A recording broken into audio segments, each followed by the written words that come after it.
ऊपर बहू नीचे सास पार्ट 1। रमा शुरू से ही थोड़ी तेज तर्रार और लड़ाकू थी। ससुराल में भी उसकी बस इसलिए कट गई थी क्योंकि ससुराल में न तो कोई देवरानी जेठानी थी और ना ही सास। धीरे धीरे समय बीतने लगता है और रमा का बेटा सिंपू सयाना हो जाता है।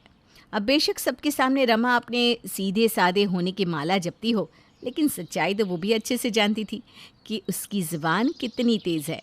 इसलिए उसने सोचा कि अपने सिंपू के लिए वो एक सीधी सादी गाय जैसी बहू लेकर आएगी ताकि घर में सुख शांति का माहौल बना रहे। अगर किसी बात पर रमा को गुस्सा आ भी जाए तो कम से कम बहू चुप रहकर झगड़े को आगे तो ना बढ़ाए। अव्वल तो रमा के झगड़ालू स्वभाव के कारण सिंपू के लिए कोई रिश्ता मिल नहीं रहा था और जो मिल भी रहे थे उन्हें रमा एक के बाद एक करके रिजेक्ट करती जा रही थी। फिर एक दिन उसे अपनी सहेली मीनाक्षी की बेटी मंदिर में मिलती है। अरे बेटा, तुम तो मीनाक्षी की बेटी हो ना? जी आंटी जी, लेकिन आप कौन? आप मुझे कैसे जानती हैं?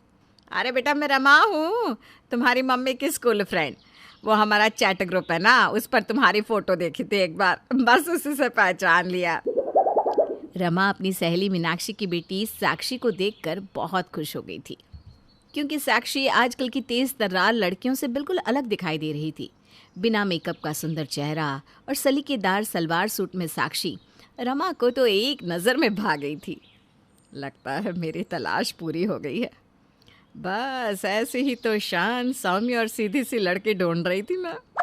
घर पहुंचती ही रमा अपनी सहेली मीनाक्षी को फ़ोन लगाती है और बातों बातों में अपनी पसंद जाहिर कर देती है। ये तो बहुत अच्छी बात है कि तुझे साक्षी पसंद आ गई। हम भी उसके लिए लड़का ढूंढ ही रहे थे। चलो, साक्षी और उसके पापा से बात करके मैं तुझे बताती हूँ। दोनों परिवार में बातें होती है। जल्दी ही साक्षी का रिश्ता सिंपू से हो जाता है। धूमधाम से शादी हो जाती है और साक्षी अपने ससुराल आ जाती है। शादी के कुछ दिन बाद मम्मी, मेरी सहेलियाँ ना कई दिन से पीछे पड़ी हुई हैं कि भाभी से कब मिलवाओगी, भाभी से कब मिलवाओगी। आप कहो तो कल बुला लूँ उनको? अरे इसमें इतना सोचने वाली क्या बात है, बुला ला सबको। साक्षी बेटा, तू इसकी सहेलियों के लिए ना कुछ बढ़िया सा चाय नाश्ता बनाकर तैयार कर लेना, ठीक है? अरे मम्मी जी, आजकल मेहमानों के लिए घर में नाश्ता कौन बनाता है? तुम चिंता मत करो स्वीटी, मैं तुम्हारी सहेलियों के लिए बढ़िया सा नाश्ता ऑर्डर कर दूंगी।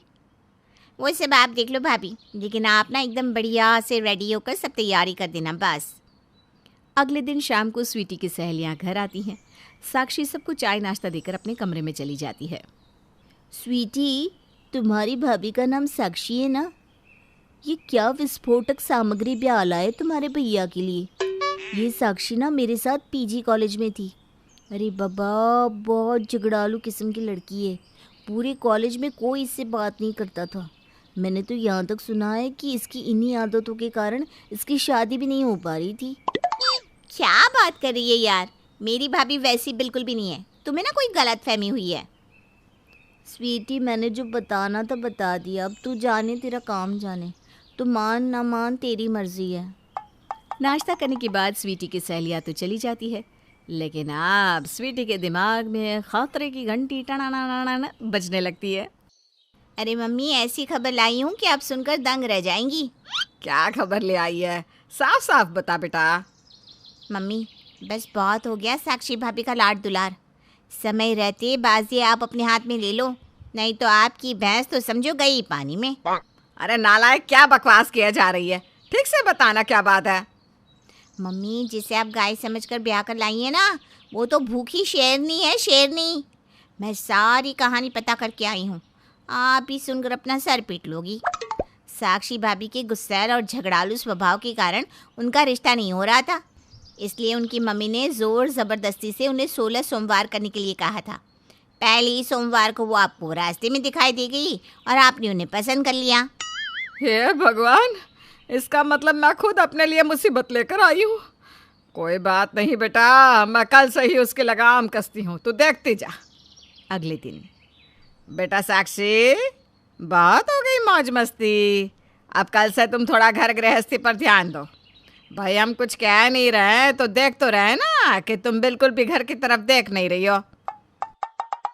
मम्मी, मैंने सोचा था भाभी आ जाएगी तो मैं भी इस घर में कुछ दिन सुकून से नींद पूरी करूंगी।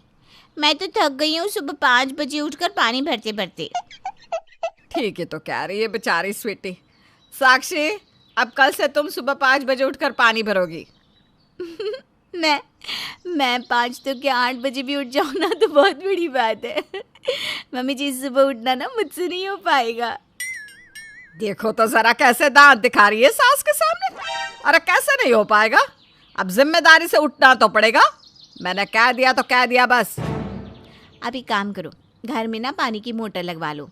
ये झुग्गी छाप लोगों की तरह सुबह उठकर मैं तो पानी नहीं भरने वाली। रमा का सब्र अब जवाब दे चुका था। अगर ऐसा है तो जाकर अपने मायके से मोटर के पैसे लिया, मैं लगवा दूंगी मोटर फिर। मेरे मायके को बीच में लाने की आपकी हिम्मत भी कैसे हुई? सिंपू, अपनी मम्मी को समझा देना, अगर आज की बात किसी भी बात के बीच में मेरे मायके को घसीटा तो अच्छा नहीं होगा। अच्छा, मैं अभी तो सुनूं तो क्या कर लेगी?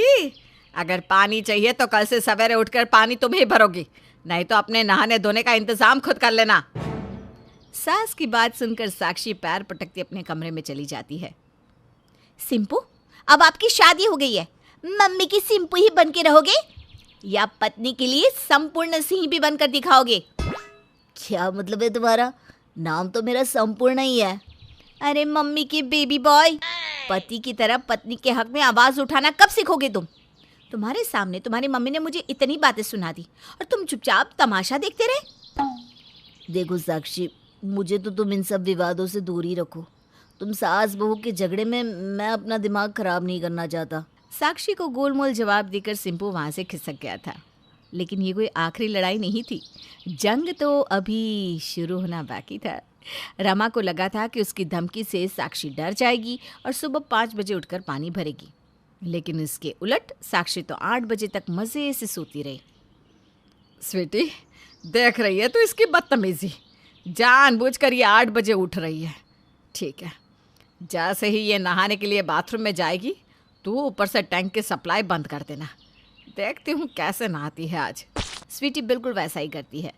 साक्षी नहाने जाती है तो देखती है कि नल में तो पानी ही नहीं आ रहा। वो समझ चुकी थी कि ये सब रमा का ही किया धरा है, इसलिए वो चुपचाप पति सिंपू को फ़ोन करके टैंक की सप्लाई वापस चालू करा लेती है और नहा धोकर बाहर निकल आती है। लगता है मम्मी जी को समझाना पड़ेगा कि मुझसे पंगे लेकर वो ठीक नहीं कर रही है। साक्षी किसी से भी कुछ कहे बिना चुपचाप खाना बनाने लगती है। देखा स्वीटी, निकल गई ना सारी हेकड़ी। अब तू देख ये कैसे भाग भाग कर सारे काम करती है। रमा और स्वीटी खुश होकर मन ही मन अपनी जीत पर इतरा रही थी। बेटा स्वीटी, 2 बज रहे हैं, खाना अभी तक नहीं बना क्या? जाकर देख तो सही क्या हुआ। स्वीटी रसोई में जाती है तो देखती है कि सारे बर्तन खाली पड़े हुए हैं और खाना गायब है। अरे मम्मी, खाना तो रसोई में है ही नहीं। ये साक्षी भाभी ने खाना कहाँ रख दिया? तभी साक्षी वहाँ आती है। क्या हुआ, खाना ढूंढ रही हो क्या? अब जैसे आपने पानी भरा तो मेरे लिए नहीं बचाया है ना, बस वैसे ही मैंने खुद खाना बना तो सोचा मैं ही खाकर खत्म कर दूं, आपके लिए नहीं बचाया। साक्षी की बात सुनकर ननद स्वीटी का माथा ठनक गया। आपको क्या लगता है ऐसी लड़ाकू सास और बहू का एक छत के नीचे गुजारा हो पाएगा या दोनों अलग अलग रहेंगी? जानने के लिए देखना ना भूलिए ऊपर बहू नीचे सास पार्ट 2।